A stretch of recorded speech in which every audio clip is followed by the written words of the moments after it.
Dimanche, on passe à l'heure d'hiver. Concrètement, ça veut dire qu'à 3 heures du matin, il sera en fait 2 heures.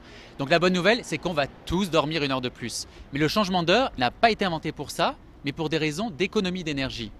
Alors en France, il a été officiellement mis en place en 1975. Il existe aujourd'hui dans plus de 70 pays. Mais qui, un jour, a eu la folle idée de vouloir changer d'heure? J'ai posé pour vous la question à Franck Ferrand, monsieur Histoire d'Europe 1. Oh, mais ça, Laurent, c'est déjà une vieille histoire. Ça nous ramène au siècle du rationalisme, au XVIIIe siècle, quand des hommes comme Benjamin Franklin constatent qu'on perd, l'été notamment, on perd toutes les belles heures d'ensoleillement du matin. Ils se disent que si on décalait l'horaire, si on adoptait ce changement d'horaire, on économiserait notamment beaucoup de chandelles et de bougies à l'époque.